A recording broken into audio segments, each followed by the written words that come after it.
Hola muchachos, buenas noches. Vamos a arrancar con la clase de logística industrial. Entonces, la clase pasada nosotros eh, alcanzamos a abordar, o más bien quedamos en el tema de zona franca.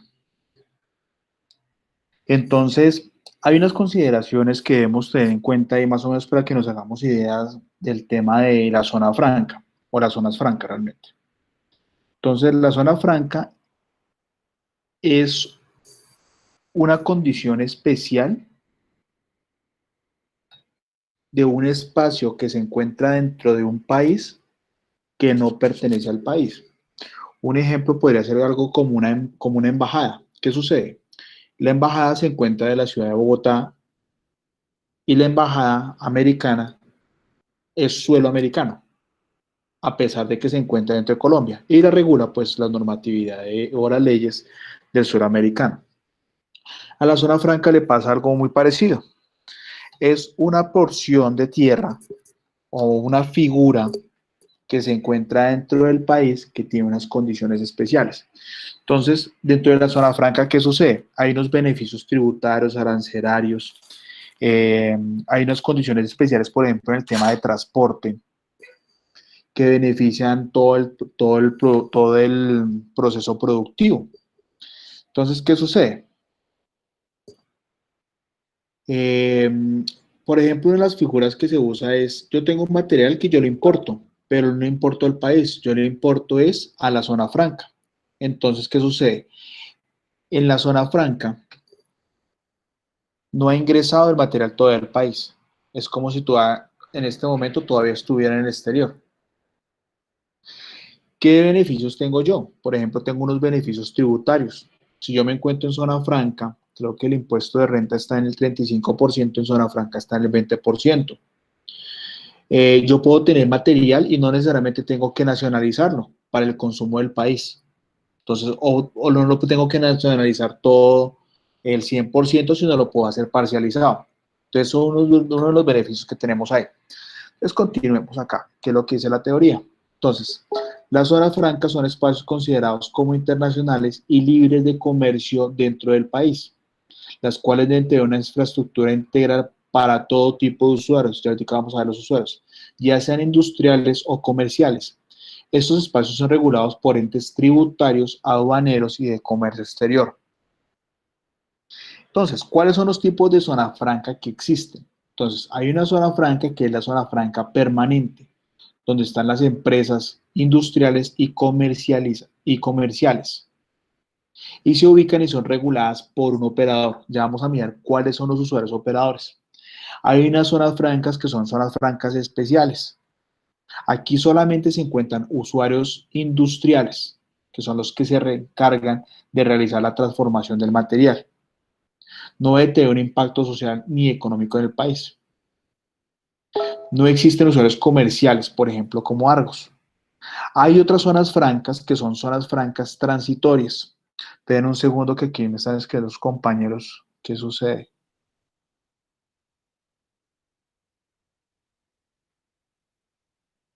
Sus compañeros me están escribiendo, pero no sé por qué. Para entrar a la reunión, recuerden que deben hacerlo a través de Classroom y deben ingresar con el correo institucional. Si ingresan con un correo externo, no les va a dejar entrar. No olviden, por favor, también la asistencia. Sigamos. Entonces, hay una zona franca que se crean que son zonas francas transitorias. Se crean por decreto. Por ejemplo, aquí hay un decreto que es el 1552 del 92, donde los terrenos donde se celebran ferias, exposiciones, congresos y seminarios de carácter internacional podrán en forma transitoria recibir el tratamiento de zona franca comercial. ¿Qué más tenemos? Tenemos los usuarios, las clases de usuarios de zona franca. Entonces está el usuario operador. Es la empresa encargada de revisar la mercancía, llevar los inventarios, supervisar y mantener todo bajo control.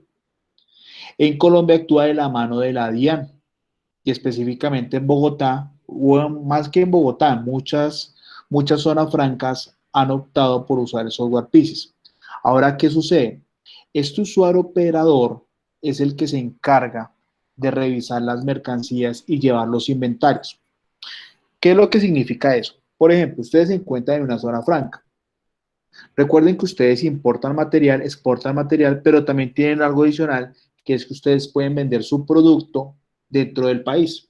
Entonces, cuando usted importa material, supongamos ustedes importan una tonelada de algún material, de una materia prima.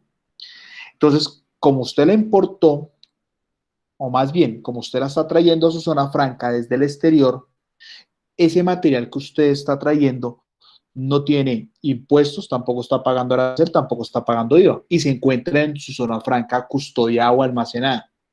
Entonces, es una tonelada. Luego, en su zona franca usted puede ser industrial. ¿Qué quiere decir? Que usted puede hacer un proceso de transformación a esa materia prima y volverla a un producto terminado. Cuando la tiene en producto terminado, tiene dos opciones. Una es, la saca de su zona franca para el exterior o lo deja para consumo nacional, para su local, como decir Colombia. Ahora, ¿qué sucede? Ahí es donde viene la importancia del boom, que es la composición del producto terminado. Esa composición del producto terminado, ¿por qué es importante? Porque de esta manera el operador de zona franca puede llevar el control de los inventarios. Entonces, supongamos que esa materia prima consume el 50% del producto terminado. Entonces, ingresó una tonelada de materia prima y salieron 2 toneladas de producto terminado. Ahora, estas 2 toneladas de producto terminado, ya sabiendo que el 50% lo consumió la materia prima que trajo, que la está trayendo del exterior, quiere decir que su producto terminado la consumió en la totalidad, en su totalidad. Ahora, nos toca analizar hacia dónde se dirige. Si se dirige el 100% para el exterior, quiere decir que la materia prima que ingresó se transformó en producto terminado y salió. Al salir, ¿cómo sale? Sale como 2 toneladas de producto terminado, pero como consume el 50%, se vuelve una tonelada de materia prima. O sea que las cuentas de entrada de la materia prima y la salida de materia prima me da a mí cero. Entró una tonelada y sale una tonelada, me da cero. Ahora, ¿cuál es el otro caso? El otro caso es, entra la materia prima, se transforma, sale el producto terminado, pero se destina para el consumo local, para Colombia, en este caso. ¿Qué sucede? Entonces, ingresó una tonelada, sale 2 toneladas de producto terminado. Cuando salen para consumo nacional, debe nacionalizar la materia prima que usted utilizó. Entonces, tiene que pagar el IVA y tiene que pagar los aranceles correspondientes. Cuando usted paga esos dos, cuando vende su producto terminado, también tiene que venderlo con el IVA y demostrar también, si se lo requiere, el certificado de nacionalización de su materia prima, de su producto terminado. Entonces, el operador, ¿qué hace? Revisa la mercancía, efectivamente lo que le está llegando y lo que está saliendo. También se encarga de llevar los inventarios, supervisar y mantener todo bajo control. Tengan en cuenta que ellos están enlazados con la DIAN. Ahora, ¿qué otro usuario tenemos nosotros? Tenemos el usuario comercial. ¿Comercial para qué o en qué se encarga? Son empresas autorizadas para promocionar, almacenar o comercializar bienes. Entonces, recuerden que en el tema de logística lo que hemos visto es que el principio es acercar el producto al cliente. Cuando se acerca el producto al cliente, le demanda que tenga inventarios. Algunas de las empresas se han encargado de tener inventarios en Colombia. Pero ¿cómo lo hacen? Lo hacen a través de la figura de zona franca. Ya puede ser que esté cerca a un puerto o que esté en una ciudad o cerca al cliente. Ahora, ¿para qué lo hacen? Recuerden que nosotros tenemos un lead time de producción y también tenemos un lead time de transporte, de distribución. Entonces lo que hacen es que traen el material y lo almacenan en una zona franca para posteriormente comercializarlo. Así el cliente no va a sentir el lead time si el producto viene desde el exterior.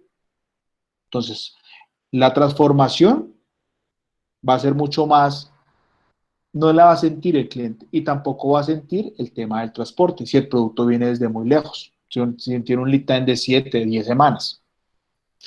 La otra, ¿cuál es? Un usuario industrial de bienes y servicios. Entonces, son empresas que producen, transforman o ensamblan bienes procesando materias primas. Este tipo de compañías no pueden prestar los servicios de un usuario comercial. Si usted produce, no puede comercializar. Continuemos. Hay unas ventajas. Entonces, las ventajas que les decía a ustedes hace un momento, hay unas ventajas que son tributarias. Entonces, por ejemplo, tenemos la extensión de IVA y aranceles, que no lo debemos pagar. Únicamente lo debemos pagar si vamos a utilizar esos materiales para consumo del país, para consumo interno. Ahí se debe realizar el pago. Hay una reducción de impuesto a la renta para las empresas y accionistas que aparecen en Cámara de Comercio Zona Franca. Hay unas ventajas aduaneras. Por ejemplo, el almacenamiento de la mercancía por un tiempo ilimitado exento del pago de arancel. Aquí hay un ejemplo que es el de computadores. Se puede tomar. Yo estoy importando 1000 computadores. El hecho de que realice la importación de 1000 computadores y lleguen a zona franca no quiere decir que yo tenga que hacer la nacionalización de los 1000 computadores. Yo lo puedo hacer fragmentado, lo puedo hacer parcial según mis ventas. Eso me permite tener un manejo en el flujo de caja. La mercancía puede obtener procesos fuera de zona franca sin cancelar tributos. ¿Qué quiere decir esto? Mi material puede venir, por ejemplo, la materia prima, eh, la enviamos desde Colombia y la llevamos a China. Cuando llega a China, llega a una zona franca. Ese material va a realizarse una transformación para volverlo producto terminado. Entonces, una de las ventajas de zona franca es que el material, recuerde que no ingresa al país, ingresa a una zona franca. En esa zona franca se puede transformar y se puede enviar el producto terminado. Una de las consideraciones de zona franca que se requiere es que genere empleo a la local, a la industria local. Entonces, la mercancía puede obtener procesos fuera de zona franca sin cancelar tributos. No hay necesidad de nacionalizarlo, ni pagar impuestos ni aranceles. Volviendo a ingresar a un tiempo límite según la norma. Eso depende de cada país y cada norma. Aquí en Colombia está de 9 a 6 meses. Que yo puedo sacar mi material de zona franca, llevarlo incluso al mismo país, transformarlo y devolverlo otra vez a zona franca. Siempre y cuando no exceda un porcentaje. Eso ya lo vamos a ver. Uso de transportes multimodales de puertos y zonas fronterizas. Entonces, habitualmente las zonas francas lo que ganan es acceso al territorio nacional donde se encuentra a través de algún puerto o a través de frontera. En este momento, ¿qué sucede? Hay un fenómeno que es el de ordenamiento, el POT, el de ordenamiento territorial. Lo que busca es sacar las empresas de la ciudad con el fin de que no generen congestión y contaminación. Entonces, se les da el beneficio de la zona franca y que estén a las afueras. De esa manera, acceden al producto los clientes de una manera más rápida. Nacionalización parcial de la mercancía. Eso ya lo habíamos hablado, lo acabamos de charlar. Sigamos. Otras ventajas de comercio exterior. Habitualmente en cada zona franca hay una oficina de la IAN para asesorar. También, ¿qué más tenemos? No tenemos en tiempos de demora en la redistribución de la mercancía y tenemos un libre movimiento de las zonas francas y los puertos. Casi que la misma zona franca y el puerto están en sintonía para poder movilizar mercancía o los trámites son menores que cuando usted los tiene que nacionalizar. Beneficios del régimen franco. Entonces, uno es, esperen un segundo que un compañero de ustedes está acá por fuera. Mañana podemos subir el archivo de presentación.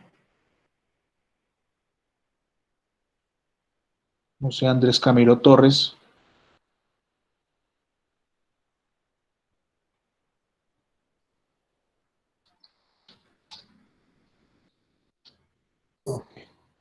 Listo, continuemos.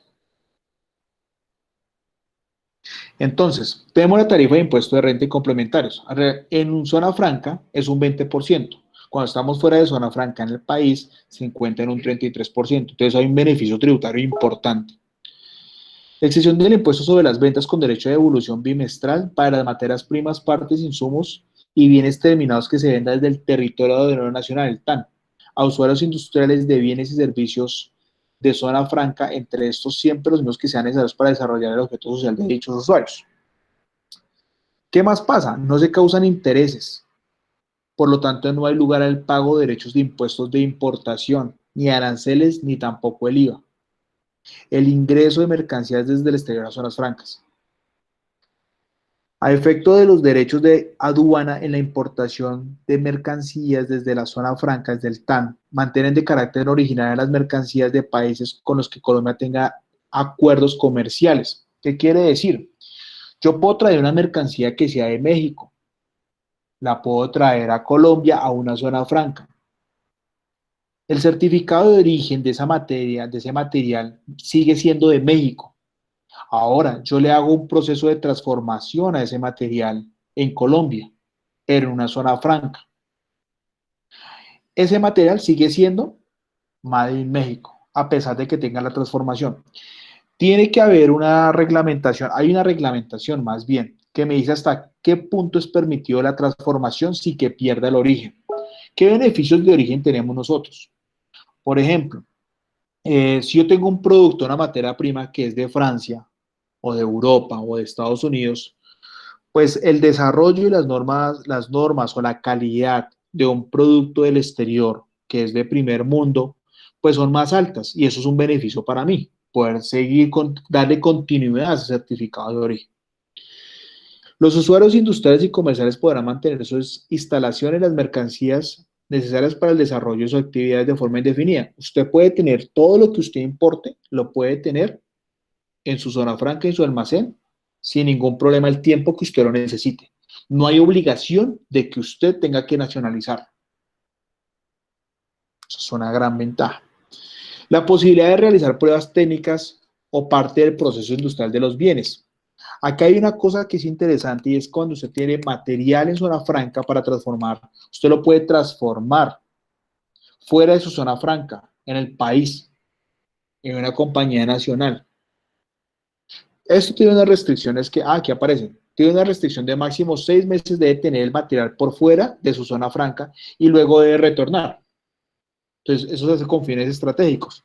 Puede ser que la mano de obra sea más barata, el proceso usted no lo puede realizar, entonces tiene que hacerlo por fuera, tiene que hacer una maquila por fuera y luego regresa a zona franca.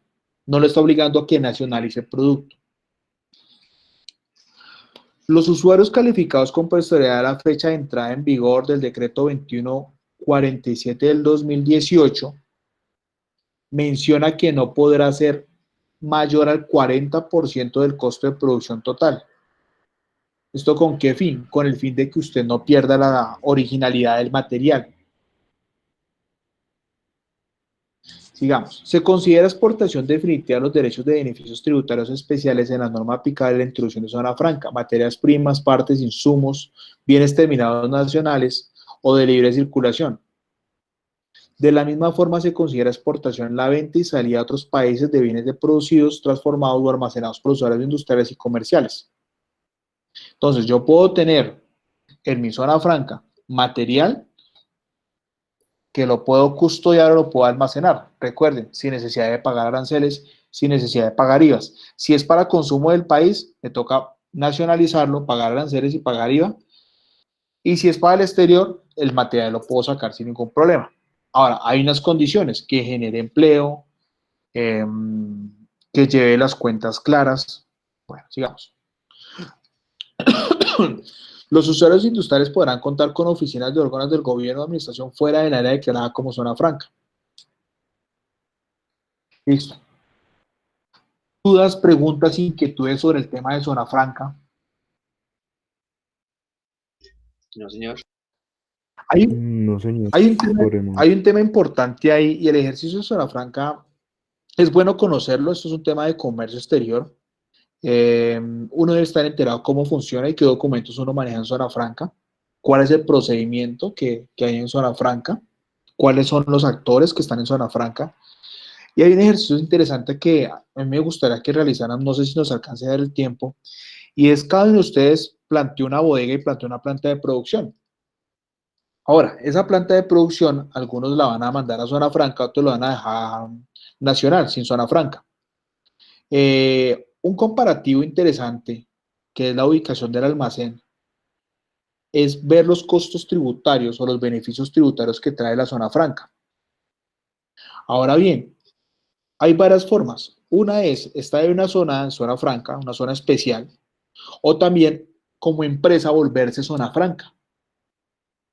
Hay una reglamentación para poderlo hacer. Entonces, usted para volverse zona franca, usted tiene que garantizar que el control de los materiales, usted lo garantiza para el Estado.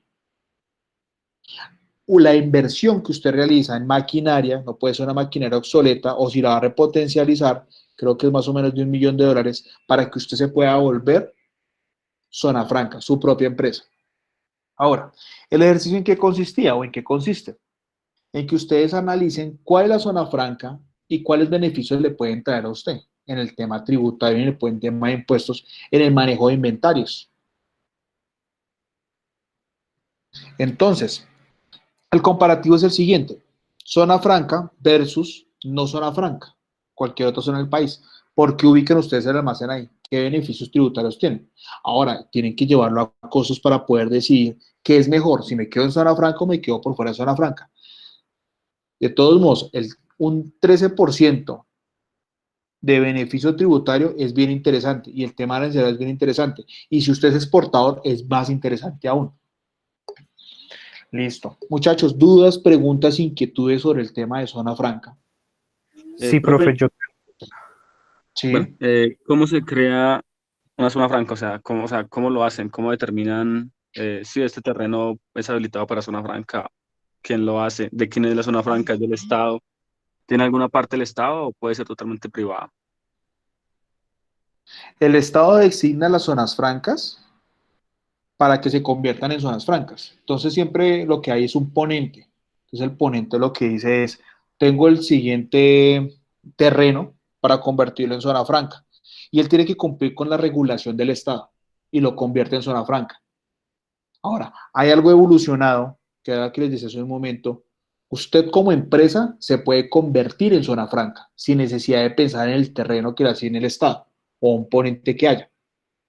Entonces, ¿qué debe hacer? Debe cumplir los requisitos para volverse zona franca. Por ejemplo, como el que le decía, tener un control que garantice. Entonces, si usted cumple con el control, listo. Primer punto para convertirse usted como zona franca. Listo. Inversión. La inversión es de tanto. Entonces, segundo requisito. Y así empieza a cumplir los requisitos para volverse zona franca. Ahora, los beneficios, ¿cuáles anteriormente? Se encontraban dentro de los puertos o en zonas fronterizas para facilitar el movimiento de los bienes. ¿Qué sucedió en Bogotá? Con el plan de ordenamiento territorial, lo que se decidió fue llevar las zonas, crear zonas francas a las afueras de la ciudad, incluso aquí dentro de Bogotá también hay zona franca, pero a las afueras de la ciudad con el fin de que las industrias salieran, bajar la contaminación y bajar la reducción de materiales. Ahora, pero si usted cumple toda la ornamentación que exige el gobierno, usted se puede convertir en una zona franca. Entonces, lo que tiene que seguir es ceñirse a la norma. ¿Qué más me van a preguntar? Pues yo tenía dos preguntas, profe. Sí. La primera era si tiene algún costo, pues como usted decía que uno tenía que tener pues unas opciones para poder entrar a la zona franca, pero eso tiene un costo adicional.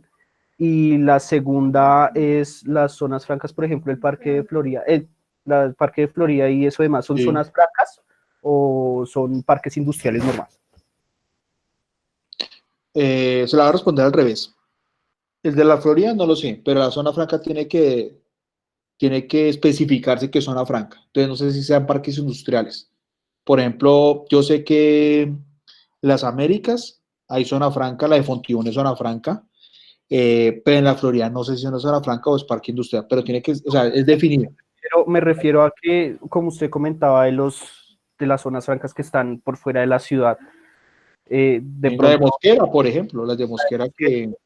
ok, Ujú. ok. Esas sí yo sé que son zonas francas, son definidas y lo que dicen es cumplir la reglamentación. Las de la Florida yo las conozco, pero no sé si son zonas francas. No lo sé, la verdad, no sé si son parque industrial. Ellas deben aparecer dentro de las zonas francas de Colombia y de Bogotá. Esa es la primera pregunta. La segunda, ¿cuál es la primera? Si tiene algún costo adicional estar en una zona franca. Eh, pues lo que sucede es que una zona franca usted tiene dos opciones. Primera, una, puede comprar el terreno dentro de la zona franca y es dueño del terreno en la zona franca y hacer la construcción y crear toda su industria sin ningún problema. Y debe pagar la administración de la zona franca como un conjunto cerrado. O sea, por ser zona franca debe ser algo más costoso, ¿no? Supongo. No, no, el terreno es casi que igual. Los costos de terreno es casi que igual. Toca hacer el comparativo del metro cuadrado, cuánto está costando en zona franca y por fuera de zona franca. Profe, yo tengo, Lo que sucede es que en zona franca usted lo que gana es un beneficio tributario y beneficios arancelarios y beneficios logísticos. Entonces, pensaría uno que debe ser más costoso, pero también lo que sucede es que al lado de la zona franca, usted no encuentra otro tipo de bodegas, porque la zona franca se supone que son sitios estratégicos. Entonces, el primer caso es compra el terreno y construye, el segundo caso es que usted toma el arrendamiento y pásalo de un parque industrial. Entonces tiene seguridad, tiene el control de inventarios y tiene todo el tema de dinero, pero en teoría no debería costar más.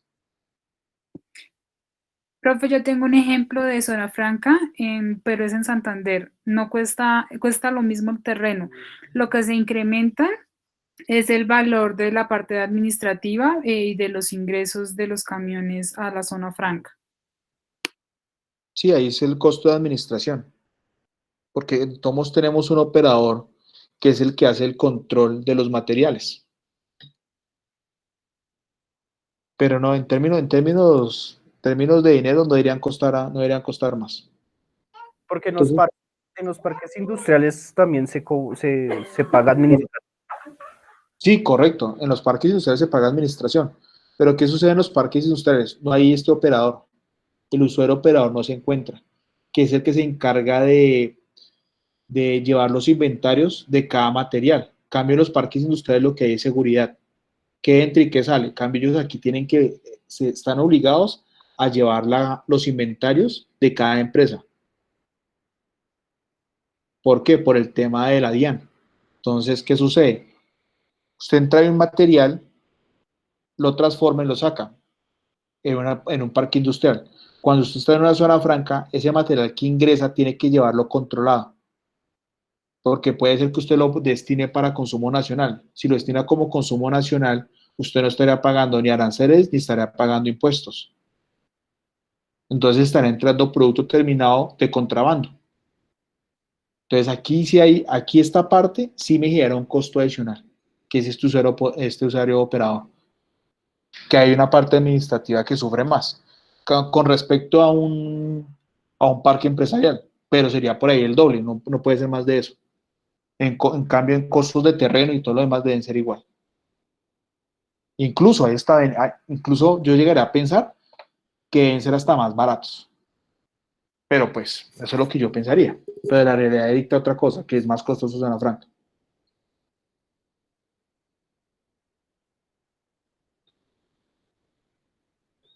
¿Qué más, muchachos? Profe, pero como usted lo dice, digamos, entonces deben haber muchas empresas que quieran hacer uso de las zonas francas, ¿no? Entonces, ¿cómo compite una empresa con otra para quedarse con un puesto dentro de una zona franca? O sea, es como por licitación, por año, o el que pague más. O sea, ¿cómo compiten ahí? ¿Cómo hacen para ganarse un cupo dentro de una zona franca? No, zona franca usted lo solicita y se lo dan. Ahora, ¿qué es lo que pasa? Entonces pensemos, por ejemplo, pues la que conozco yo. La bodega se encuentra en zona franca. La bodega vale, no sé, pensemos el arrendamiento, puede ser unos 1.000 millones de pesos mensuales. Listo. Alguien quiere competir o quiere tomar esa bodega en arriendo y ofrece algo más, pues se queda el que más capital tenga ahí. Ah, no, no me sirve, entonces tomar una bodega más barata. Ahí no hay un tema de competencia, hay un tema de que usted pues se ajuste a la necesidad que tiene. Entonces, como decir, usted busca un apartamento. Entonces dice, bueno, yo quiero vivir en el norte. ¿Cuál es mi presupuesto de tanto? Entonces, ¿lo puedo tomar? Sí, lo puedo tomar. Pero ahí no se rifan o se sortean cupos para zona franca. Usted ingresa, hace todo el proceso de zona franca y lo toma. ¿Qué tiene que hacer? Tiene que ceñirse a la regulación. Ah, listo, profe, gracias. Ujú. ¿Qué más, muchachos? Profe, una pregunta, dentro de Ujú. una zona franca, digamos, puede existir empresas de diferente como índole, o sea, ya sean Sí. de servicios. Bueno, es que estaba viendo acá dentro de ProColombia y Ujú. dice que existen cuatro tipos, las industriales y bienes de servicios Sí. tecnológicos y turísticos, pero de turísticos, de que, digamos, a qué se abarca más. Es que no tiene una descripción básica. ¿Sí? En la zona franca no se restringe, o más bien se restringe ese tipo de actividades. Puede ser industrial que sea de transformación, que sea fábrica, que sea Sí. comercialización o que sea de servicios. Cuando dice de servicios, por ejemplo, turísticos, es, por ejemplo, muy parecido al tema de servicios de asesoría.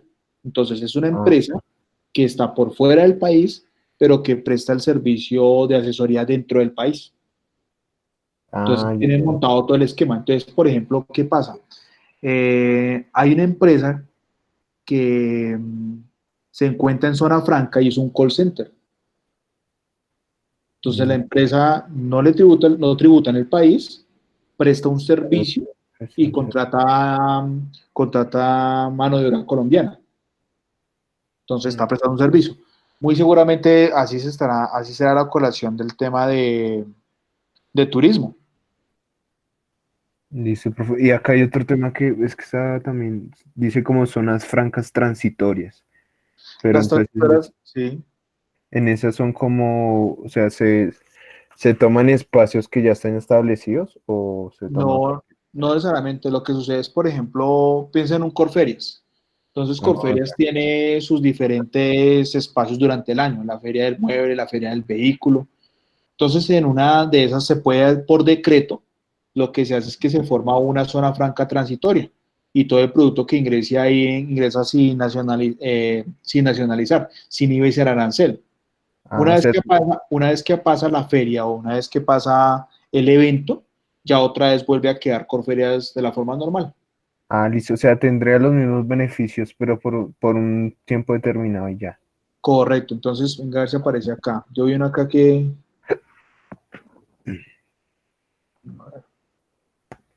en el servicio, aquí está, zona franca transitoria. Entonces mire que este es muy específico. El decreto 1552 del 92, los terrenos donde se celebran ferias, exposiciones, congresos, seminarios de carácter internacional podrán recibir en forma transitoria el tratamiento de zonas francas comerciales. Este es un ejemplo. Expoental que se realiza cada año en la ciudad de Medellín. Mm, Entonces aquí no están delimitando ok, en qué parte se va a hacer. Lo ideal si es que se delimite y llegue y diga, bueno, según el decreto, entonces debe delimitarse el terreno. ¿Y el terreno cuál será en el caso que le estoy dando en este momento? Corferias. Corferias, Pues todo lo que entra a Corferias, ¿qué tiene que hacer? Tiene que montarse todo. Tiene que montarse el operador operador, y los usuarios, si es comercial, industrial o bienes y servicios, o son los tres combinados. los tres combino. Correcto. Listo, Entonces, una vez que se monta el operador, de ahí en adelante ya vienen todos los demás, el usuario, comercial, industrial y bienes y servicios. listo, profe. Y esa es la que lo vuelve transitorio. Entonces, es por decreto y se empieza a definir estas pautas. Listo. Gracias, profe. Vale. Listo, muchachos. Entonces, bueno, entonces detengamos la presentación. Un segundito. Vamos a ir acá al Dropbox. Vamos a ir acá a ejercicio 4. Listo, perfecto. Vamos. Listo, entonces nosotros tenemos un tema pendiente y es el caso uno. El caso uno donde estábamos hablando de la fábrica de pinturas, donde tenían más o menos unas 2000 referencias, diferentes tipos de empaque de 1 kilo, 2 kilos, 5 kilos, 10 kilos, tenían diferentes tipos de tonalidad de pinturas, oscura, era mate y brillante, una variedad de inventarios, más o menos 2000 referencias, algunos que estaban obsoletos, otros que estaban activos. Hicimos un Pareto, después del Pareto sacamos unos cuartiles. De esos cuartiles nos dimos cuenta que en 9 referencias se encontraba concentrado el 20% del negocio, después miramos que eran como 80 referencias, hasta que llegamos como a 250 referencias que ocupaba el 75% del negocio. Una estrategia de logística para poder mejorar el servicio al cliente, porque el servicio al cliente en el caso era muy malo, era como del 60% y queríamos llegar al 95%. La estrategia era cerrar 20 almacenes que teníamos, pasarlos a 8 almacenes. También era disminuir los inventarios, mejorar la producción. Recuerden que habíamos hablado del tema de qué es lo que quiere finanzas, qué es lo que quiere logística, qué es lo que quiere compras, qué es lo que quiere almacén. Y con base en eso empezamos a desarrollar los inventarios. Entonces, nosotros tenemos el caso 1 pendiente por desarrollar. Nosotros en clase, nosotros hicimos, voy a proyectarles mi pantalla completa. Windows no, cancelar. Presente completa. Listo, entonces, nosotros arrancamos en clase ese día con el ejercicio 9. El ejercicio 9 era una simulación del retorno de la inversión, donde planteábamos varios escenarios. Entonces, ¿qué hacíamos? Sacamos el artículo circulante, que era la suma de tesorería, cuentas corporadas de stock, el activo fijo, que era la suma, perdón, el activo que era la suma del fijo y el circulante, calculábamos la rotación, luego el beneficio, el costo de ventas, que es compras, gastos operativos, intereses, impuestos y depreciación, y ahí sacábamos el ROI. De esto nosotros hicimos, si no estoy mal, 4 escenarios. Entonces el primer escenario fue, vamos a reducir el inventario un 40%, a ver qué pasa con el ROI. Luego el segundo escenario es, vamos a llevar el ROI al 47%, jugando con los inventarios para entender cuál es el impacto de los inventarios. El otro ejercicio fue, llevemos el índice de rotación al 7%, a ver qué pasa con el ROI, cuál es la aceleración. Entonces, en ese problema nosotros lo desarrollamos despacio en la clase, hicimos ese. Después de ese, nosotros realizamos, nos fuimos a hacer el ejercicio, lo cerré. El ejercicio 1 de Excel, que era hacer el análisis de entradas y salidas de nuestro almacén para poder obtener los inventarios ABC. Yo les decía a ustedes que esto es una prueba básica que se realiza en logística. ¿Y qué fórmulas hacíamos? Entonces sacamos el inventario ABC de entradas y salidas y sacábamos los cuartiles de esto. Después de que hicimos todo ese análisis de entradas y salidas, llegamos al problema 4. Problema 4 que me proponía a mí. Me decía, mire, ya tenemos un escenario donde identificamos en nuestros ABC, nuestros aceros.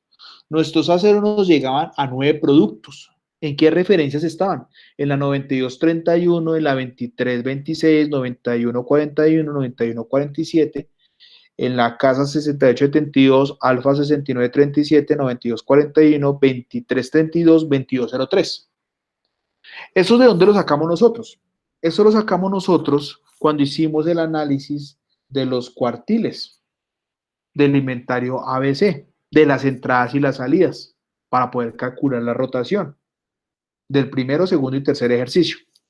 En el tercer ejercicio tocaba hacer una macro. La macro ya estaba ahí. Esa macro era para calcular la rotación y para calcular los muertos. ¿Cuáles eran los muertos? Los